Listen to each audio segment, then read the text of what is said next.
The 2021 season rumbles on, with a trip to the West Country this weekend for the Castle Combe Classic and Retro Race Weekend. This event will see a number of exciting classic race series taken to the circuit, along with the Castle Combe Racing Club's own home championships, which always make for great watching. The Classic Touring Car Racing Club will be out in force for more fast-paced wheel-to-wheel action. I go into the weekend with a 100% record of class wins to try and preserve, and I could be said to have home advantage. But even though I'm just down the road from this circuit, I've never actually raced here. When the Jags raced at Combe last year, I was cut down with mechanical failure and never took part in the races. A mixed blessing really, in what turned out to be a bruising encounter. Although racing at Combe is going to be a new experience for me, that's not to say that I haven't enjoyed my share of laps around this circuit. In fact, it was the venue for the first time I ever drove the Jag in anger, which is where this footage comes from.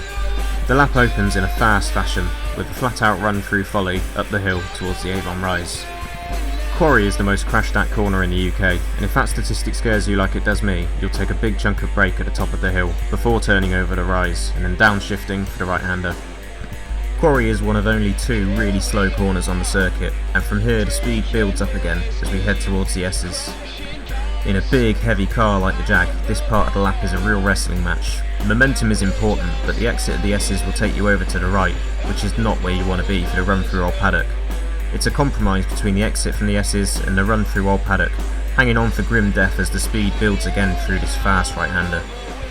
The fast run down to Tower is met with a huge braking zone for the second of the two slow corners on the lap. Tower is a deceptively long corner, but off the exit you're met very quickly with the braking zone for bobbies. Now it's another wrestling match, carrying the bulk of the car through bobbies onto the exit curb, but wrestling it off again over to the left to carry the momentum through Westway. Again the speed builds as you head towards Combe's final challenge. Camp is a fast corner, but on entry the exit doesn't appear that wide. It's actually huge. You can carry immense speed through here.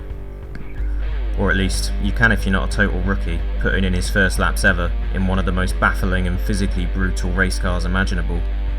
Fair to say that I'll be hoping to go quite a bit quicker than that this weekend. Combe is a fantastically challenging circuit just to put laps in on, let alone to race around.